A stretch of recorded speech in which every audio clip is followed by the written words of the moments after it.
Hello, everybody, and welcome to the Social Marketing Academy. I'm excited about today's show. Am I ever not excited, though? Yeah, probably not. I'm an excitable person by nature.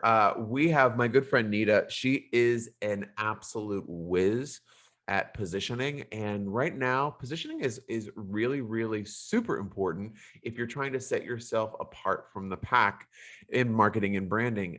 And she is also has a really awesome concept, and she has this whole method on how you can be a category of one, which I think is such a good idea. I love positioning, so I'm such a nerd for it. So I can't wait to talk to Nita in a minute. I'll tell you a little bit more about her. If you are just listening in or watching us for the first time, welcome to the family. The Social Marketing Academy is built to basically give you access to my network of experts. I'm fortunate to be connected with so many amazing and talented individuals across a wide array of disciplines in the marketing and sales, digital marketing, copywriting, everything areas. And I want to bring those experts directly to you. So this is basically a free consultation that you can enjoy, where we're going to pick the brain of an expert in a subject matter that you might want to learn a little bit more about. If you'd like to listen to some of our past shows, you can go to my website, which is gosalesandmarketing.com. Again, that's gosalesandmarketing.com. There you'll find all of on the podcast page, you'll see all of our past podcasts. Any guests that you'd like to actually meet and maybe use for a service, feel free to contact me directly through any of our social channels or our website, and I'll be happy to make a warm introduction so you could talk to that person about service for any reason. If not, there's a wealth of information that you can dive into. Also, we do have our email newsletter that I strongly suggest that you jump on, called Bulletproof Marketer. You can find it very easily on our website. Comes out twice a week, and it is all of my team at the Go Agency. We are scouring the trends for you every single day, and we put the best ones in the digital marketing world into that email blast. So it's basically cutting edge from start to finish, directly to your inbox, so you can keep yourself in the loop. But today I digress. I want to bring on my friend Nita. Let me tell you a little bit about her. She's a top tier business consultant, mindset coach, and former Fortune 500 executive. And she has more than 2 decades of experience in marketing and business. Her consulting and coaching business centers around exceptionality, a key factor in her own success, which is what we were talking about in terms of a category of one before. She helps coaches, consultants, experts, thought leaders, and service providers create unique offers that solve clients' problems in an innovative way. She's also the author of One to Millions Entrepreneur and host of the One to Millions Entrepreneur podcast. So make sure that after you give us a really nice review for the Social Marketing Academy, you go over there and find the One to Millions Entrepreneur podcast and subscribe to that. She has a proprietary system, the Genius Offers, through which she helps entrepreneurs discover the X factor, which is always what we're looking for, right? That sets their business apart from the rest. She has fantastic experience. I'm really excited for you all to meet Nita. We're going to bring her on right now. And she's going to tell us how to position yourself as the go-to expert pretty much in your own field. Nita, thank you so much for joining us on the Social Marketing Academy. Hi, Christopher. Thank you for having me on the show. Yeah, no problem. I was just reading through the bio to the audience just to let everybody know a little bit more about you. Any top tier things that you'd like to tell our audience that get to know you a little bit better? Yeah, my name is Nida, and my career started around 20 years ago. Time flies. I started my career as a brand manager in Fortune 500 companies. I worked for L'Oreal, I worked for Unilever. So I worked for 4 multinational, Fortune 500 companies.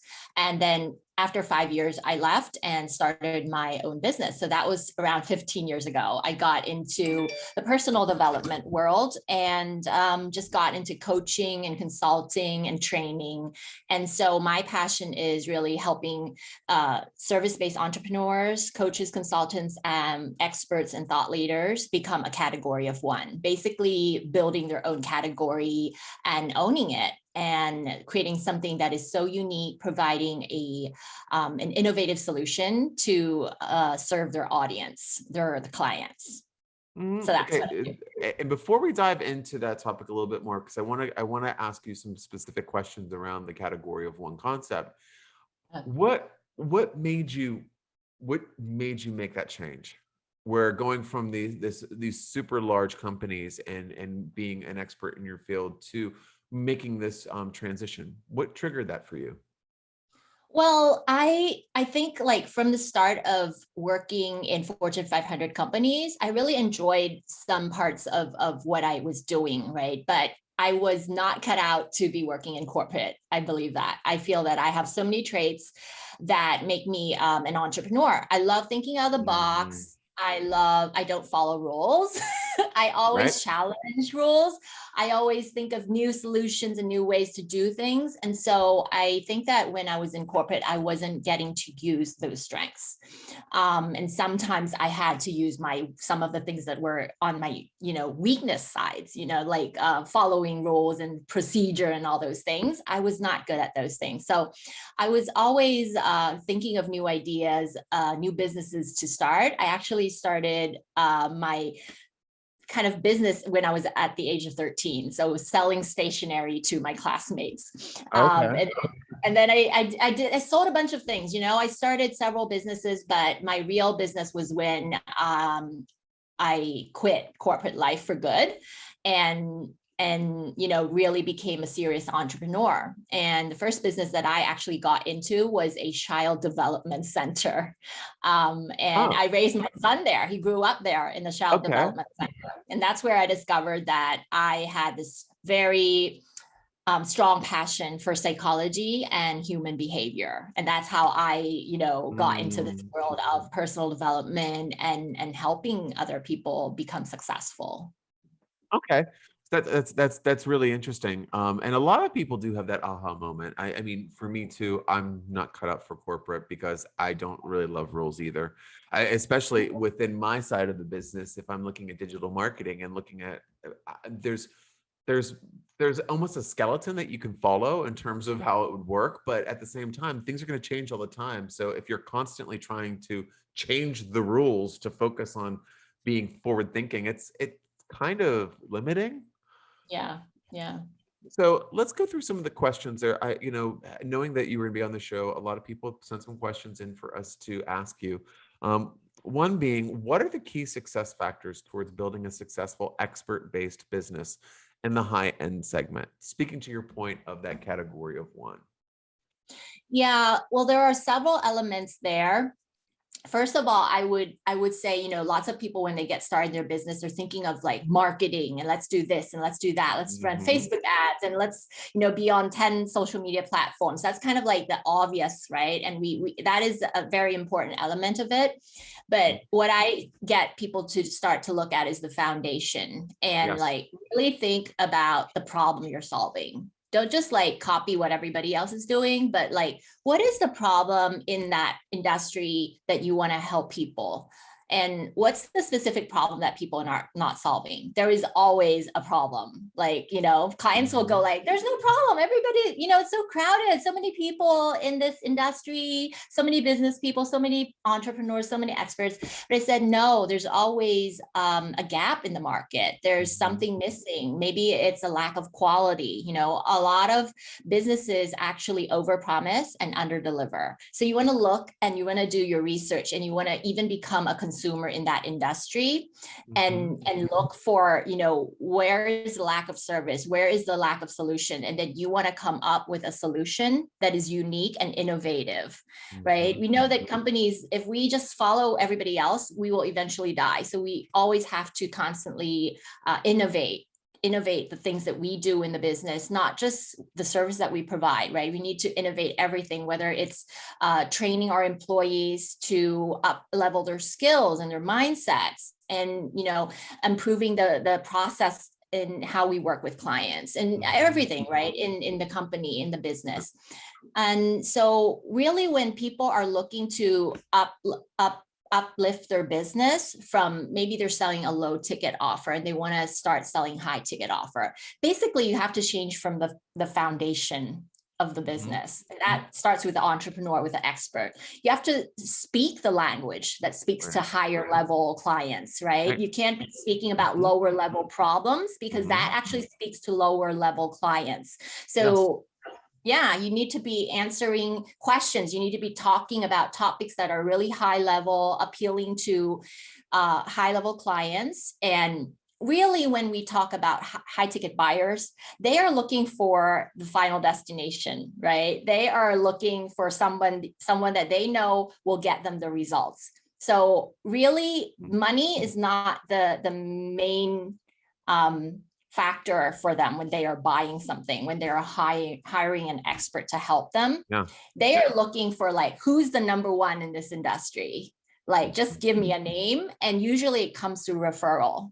You don't Google these things, right? You find out from your friend or somebody in that industry that, okay, this is the go-to person. This is the go-to expert. If you're looking for this, for example, if you're looking for copywriting, you have to go to this person. If you're looking for social media, you have to go to this person. And, you know, like, so that's why it's just so important for us as entrepreneurs to differentiate ourselves and provide something that's innovative, right? Because there are just so many players in each industry, and everybody can call themselves an expert these days, right? Everybody can have a Facebook page and website and just say, like, I'm an expert. But as consumers, we have hired so many people, so we know that, you know, not everybody is actually an expert. And so I think having the foundation of, you know, providing really, really high quality services and actually under promising and over delivering is the way to go. Because really that's why your business started in the first place, is to provide these services and expertise for your clients. And that is what is going to get you going and being ahead of the curve in the long term. Yeah. I completely agree. And I would say that one of the problems that you might face when you're dealing with your clients that you're consulting with, that they are looking at the fun pieces of the puzzle rather than the hard development pieces, because that foundation is holding a mirror to your face that's this close and really having to come to terms with what you're truly looking to get. Do you find that is it's tough for them? That's exactly what you said, you know.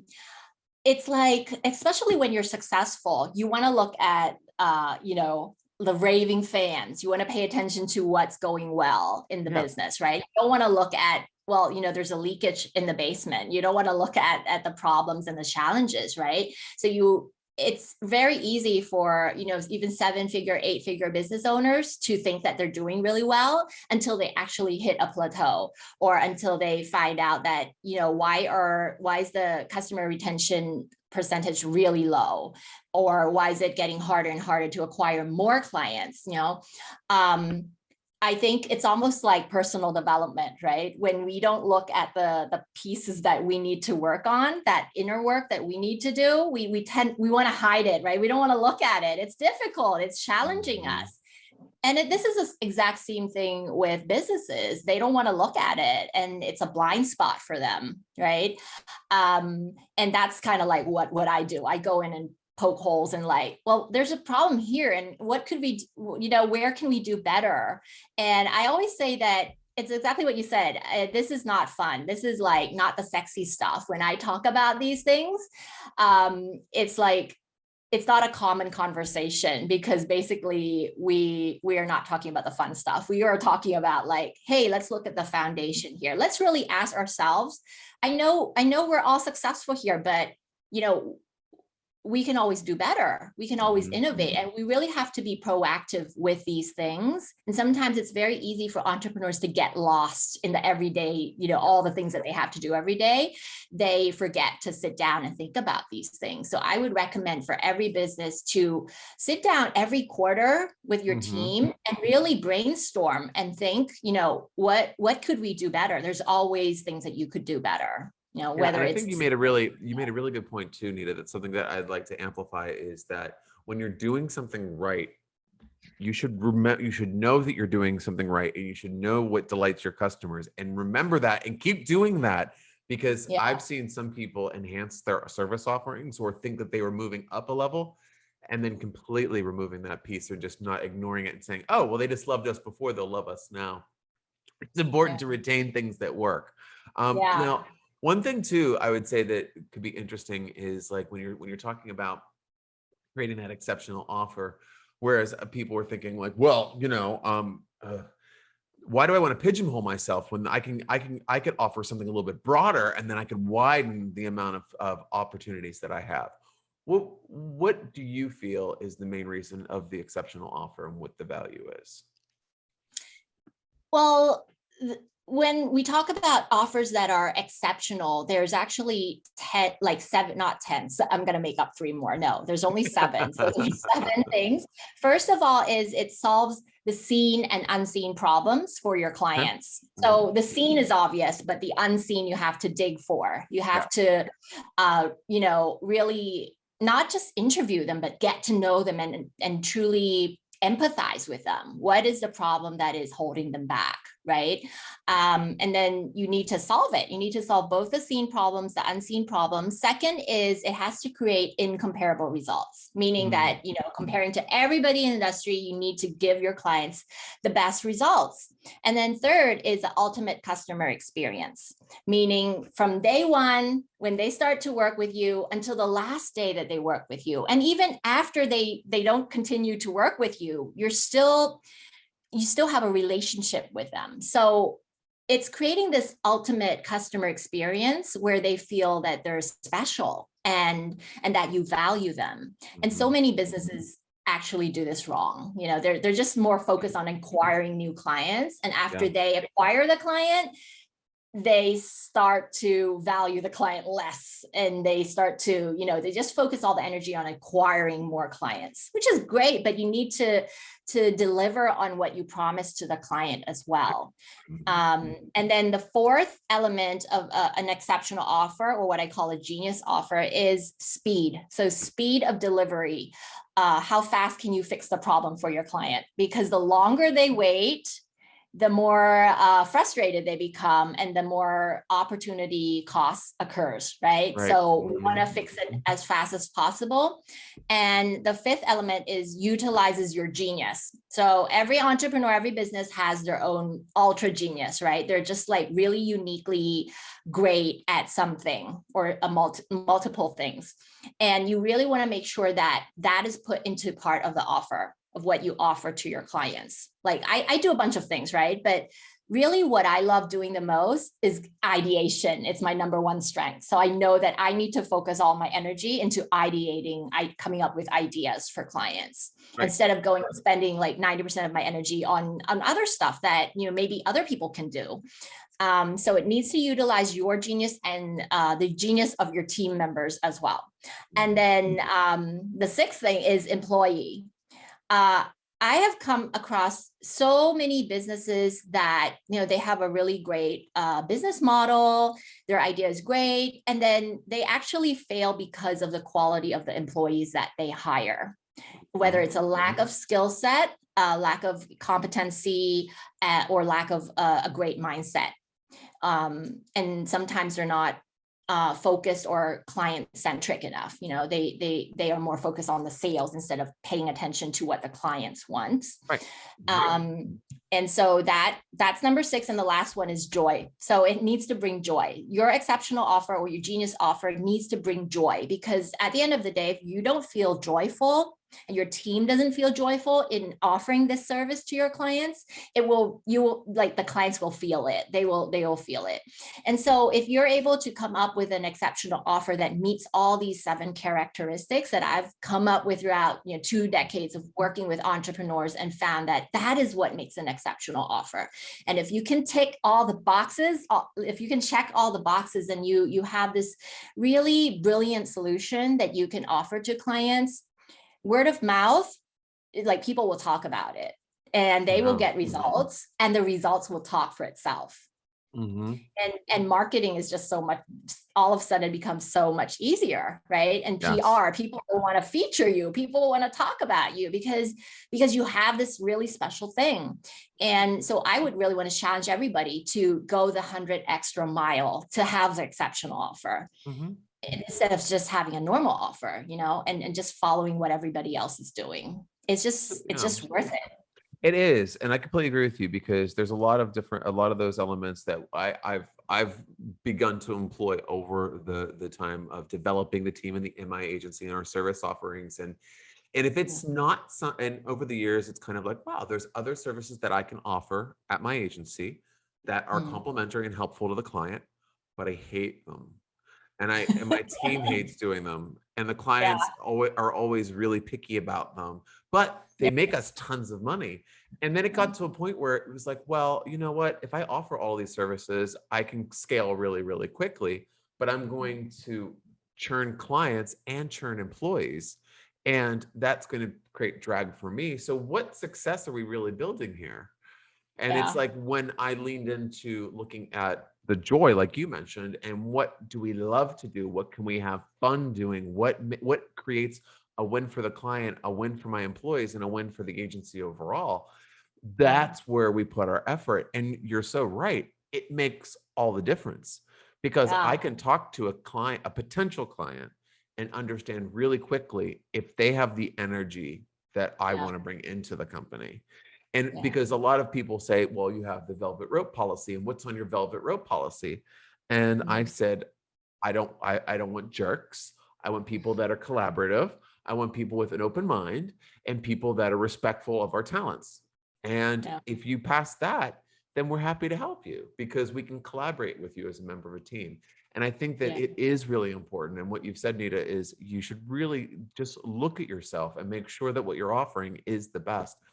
And it does tick those 7 boxes because each one of them has a different shade or nuance that is so important to making your life easy. Um, Yeah. because it sounds like, oh, Yeah. it's such a hard process. Grow up. Everything's hard that's worth it, right? I Yeah. mean, Yeah. I think it's hard when you're crafting it, but once you have it, it's like it's going to skyrocket mhm, and I think that it puts you in alignment with yourself, who you are, what you stand for, your values, your team, and the type of clients you want to work with, exactly like what you said. And when you are in alignment, that's when you run really fast, right? It's when you have like this conflict in yourself and in your business that makes you kind of go slower.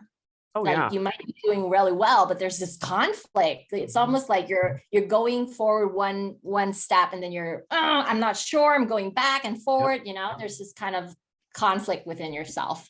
Yeah, so Mhm. I think creating this alignment is super, super important for business owners.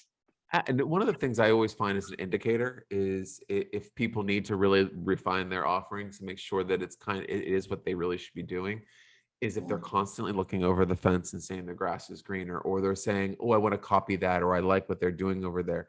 You can be inspired by your competition, but if your competition is what you're just copying in order to Yeah, be successful, because that's what success is, yeah, you need to look at yourself and you need to look at yeah, what you're doing.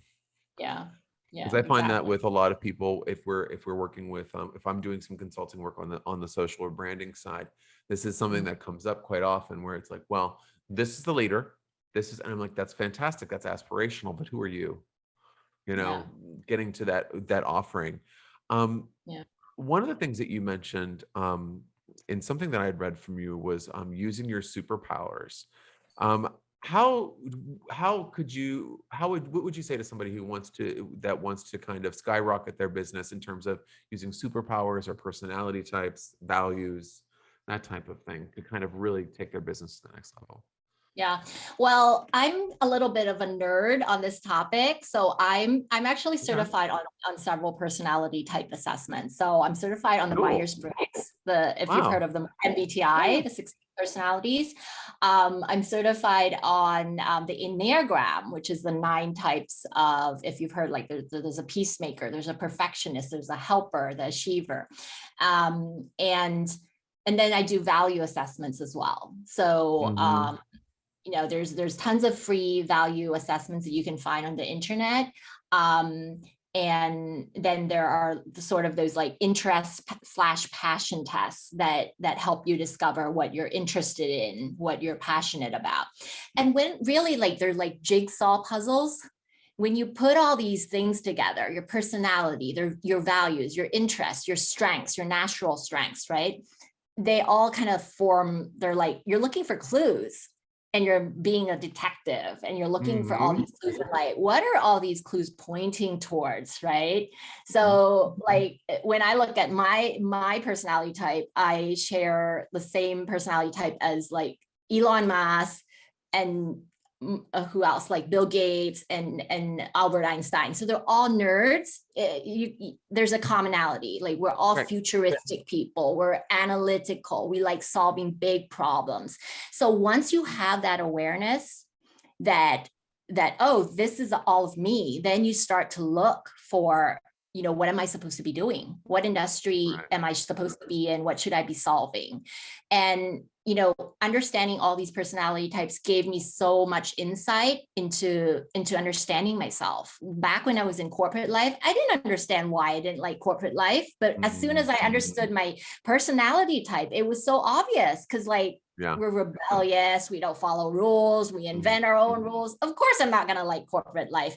So I think that this self-knowledge is just so important. And it lets you know how you can position yourself in the market. Because somebody with like my personality type will have a certain set of strengths, and somebody with another personality type will have their strengths. Maybe they're really good with people. Another person may be really good at creating, you know, a very creative person, for example. So even if we're in the same industry and similar type of business, because our personality and strengths are so different, that just differentiates us from everybody else. And so we really need to understand that, you know, all these elements and how we put them together to understand our superpower and what we're really uniquely good at. Yeah. I love that. Another thing that's really important, I think, going from what you just mentioned, was kind of building that champion mindset. How can entrepreneurs cultivate that? Well, I think there are several things to do. First of all, you want to surround yourself with I think people that are smarter than you, better than you, more successful than you. Basically, you want to ask the question, is this person someone that will be aligned with who you want to become? You know, like when you look into the future, 3 years, 5 years from now, who do you want to become? Of course, we want to be better people. We want to become a better person, a better human being, more competent, better in our business, but eventually we want to become a better person, a better human being, right? And so I would always ask my question, like, this person that I'm about to form a relationship with, a long-term relationship with, whether it's a mentor, maybe it's somebody in the entrepreneur world, whether this person is aligned with my values and who I want to become. Do I look up to that person? Do we share similar values? Like in my case, it would be helping other people, making the world a better place, right? And I think surrounding yourself with these people is very important. Building your power circle, as Jim Rohn says, we become the average of the 5 people we spend the most time with, right? So being with people that are more successful than you are, it helps you see these possibilities of the great things that you can achieve and you can do. And I think another thing to do is to get out of your comfort zone every single day and look at your fears. Like, what are you fearful of? Write it down maybe and look at it, because most of the times, I would say 99% of the time, those fears, you can deal with it. There's always a solution. If you write it down and you write 10 ways, like if the worst case scenario happens, like what are the 10 ways that you can solve this? And you realize that, okay, it's not that big of a problem, but you're just like reacting from your subconscious, and our subconscious doesn't want us to deal with something that's unfamiliar. So I would say it's something that you can actually get used to if you do it every day. Every day, just ask yourself, what's something that you tend to avoid? What's something that's uncomfortable, but you know is aligned with your goals? And you want to do that thing every single day. And then you just get used to it. You just get used to getting out of your comfort zone and doing those difficult things. So I would say those are the 2 things that I would say. There are many other things, but I think these 2 things are important. Getting into the right ecosystem and challenging yourself every day. Yeah. I love that. Now, one thing, just a lot of entrepreneurs, especially when they're coming up, or even established business owners, they do make the mistake of wanting to be the smartest person or the loudest voice in a room, and they Yep. also are, if something's uncomfortable, I'll hire somebody to do it. And I agree with you that that's not the way to go, because guess what? You're not always going to be the smartest person in a room. So why not surround yourself with people that can enrich you? And guess what? Those Yeah. people can also make introductions to other people that could help with your development. So Yeah. I mean, I personally have grown so much using that method, and I think I always suggest everyone to do it, or I'll invite them to, like, we have different there's an agency owners, international agency owners meeting that we've cultivated with me and a few of my agency owner friends, and we all get together and we talk about stuff once a month, and it is just one of the most powerful things ever. We're laughing, we're joking, but we're learning, we're helping, we're like educating. And I think Yeah. that's so super important. But also, don't just, because one of the things is, well, as you move up your success, whatever's uncomfortable, you can have somebody else to do. I think that's BS. I think it's total BS. And I personally don't want anyone handling my business that I haven't tried to do it first. So I Yeah. know exactly what's going on and how that feels, so I could better manage that person that's handling it. So Yeah. I feel that just some people just be like, I'm just going to outsource. Outsource something if you were looking for another opinion, you want to learn, you want to grow from that relationship, not just like, I hate this, you do it. Mhm. Because I feel that you have to know why you don't like it. You have to understand what you don't understand. Because for Yeah. us, like when we become strategic partners with our clients, they could have started off thinking that, you know what, we just want to hire you guys because I just don't want to do this. I hate it. They Yeah. start seeing the benefits of it and they want to learn more about it. And that's when they have that moment, that aha moment. It's like, ooh, this is so exciting because now I'm teaching you this and you're like getting really excited about it, and you used to hate this and now you like it. And Yeah. um, but it's interesting because I mean, I find myself doing it too. It's kind of like, oh, I know that X is taking me so much time a day. I wish I didn't have to do that. So every time it comes up on my calendar, I dread it. And then it's, well, but this could be, let's look at this a little bit differently. Let's look at how we can make this a productive cycle, how we could add value. How could I get excited about this if I've changed it? And there are ways, like you said, you don't have Yeah. to go on a whole retreat and meditate and do mindfulness practices. You can just Mhm. write a list on what bugs you and maybe find solutions to it. Yeah. Also, I do find that finding peers in similar situations, direct peers, is a very useful thing, in terms of helping you mirror yourself in a way that you Yeah. can't sometimes, Yeah. because Yeah. entrepreneurs are very proud people. They're very Yeah. focused, they're very driven, they're very opinionated. They don't follow the rules. Yeah. But yeah, I think self-contemplation is not a negative thing. Yeah, definitely. I think sometimes when we're confident and we're doing well and we're competent, it's very easy to overlook things Yeah. and not see the blind spots. Mhm. And there are blind spots. There are always blind spots. There are always things that we don't know that we don't know. And Oh yeah, yeah. having other people tell us and really thinking and having, that's why I think self-awareness is the most important thing. You really have to have the self-awareness and work on learning about what you don't know about yourself, what you don't know about your business, and just really challenging yourself every day. Yeah, I totally agree with you. So another thing, and like one more question before I let you go. Going back to an entrepreneur and speaking directly to them, how can an entrepreneur build a brand that needs no introduction?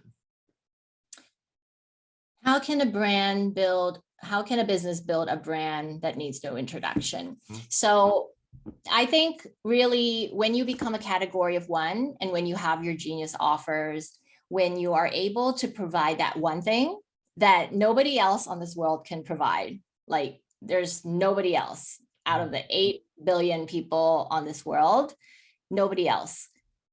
I think that it brings this sense of fulfillment and you feel alive and you feel really proud and you're really doing a service and you're contributing to the world with this Right. one thing. Yeah. and you focus everything, all your resources into developing this one thing and marketing and just in your content marketing, just talking about this one thing. Basically, that's how you get to be known for this one thing. And then, that's when you become a brand that needs no introduction, because basically everybody knows about this one thing that you do. And we were talking about earlier, you were saying, people want to get into the Facebook ads and the funnel systems and things like that. Yeah. Those things are outfits that you can put on once you have your body ready. And it really is, they are fairly off the shelf mechanical things that you can do. And I really feel that the hardest part is what we're talking about. It's really finding out what that unique, exceptional offer is that no one else is doing. What's your main point of differentiation that sets you apart from the entire pack? And once you know how to communicate that clearly with between one floor and an elevator, you can very easily go, I'm ready to market. Okay. Then there's all of the expert marketers out there. They're going to say, okay, well, this is the funnel that you need. You need this, and then you need your up and your bump sell and your this, that, and the other. Yeah. Guess what? That comes after you figure out who the hell you are, right? Yeah. So once you're able to figure out what your offer is, all of that stuff is literally gravy. The hardest part of the whole journey is that first step of introspection and finding out what it is. But it's crucial. Yeah. It is very crucial, and it requires you to do the work. There's no shortcut. Yep. And the best part is that you're the only person that can do that. But when it comes into the marketing elements that you might not be an expert at, there's lots of programs that are available that you can walk directly into and you just chop up your offering to make it fit, and then you're good to go. But it's hard to make something fit that you don't have fully baked yet. So it's really interesting. I love this. I love the category of one, Nida. And I love that concept because I'm all about positioning. It's one of my favorite things is positioning. How I want everyone to be, obviously, anyone that is listening to this or watching, all of the links for how you can connect with Nida and learn more about her are in the description, as well as if you're watching this on our website. But Nida, in your own words, where can people learn more about you? I know that you have your book, and where would you like to direct people? Well, people can go to either my podcast show or my book, which goes by the same name, 1 to Millions Entrepreneur. And I also have a free quiz that I'd like to offer everybody if they are interested. So it's a quiz that will help you find your entrepreneurial edge and what sets you apart from the rest of the competition. So you can just go to nidaleard.com//quiz. And there's a quiz there, and it will give you the results and the blueprint for success and everything. So yeah, that's free. Awesome. Okay, excellent. Thanks for that, Nida. Guys, everyone check that out. Guys and ladies, check that out. Again, Nida, it was so awesome talking to you. Thanks for joining us on the Social Marketing Academy. So great. So great. I love this conversation. And thank you so much for having me, Christopher. It was a wonderful conversation. You're so welcome. Folks, we have some really great shows coming up over the next few weeks, so please stay tuned. If you'd like to listen or watch any of the shows that we have in the past on the Social Marketing Academy, go to my agency's website, Go Sales and Marketing, and click on the podcast page. All of our previous shows are there. And if you'd like to connect with one of the experts that I've interviewed, whether it be Nida or anybody else, please just get in touch with me via the website or social media, and I'm happy to make an introduction so you guys can learn more about your project. All right, folks, until next time, thanks for joining us on the Social Marketing Academy. We'll talk to you again real soon. Take care.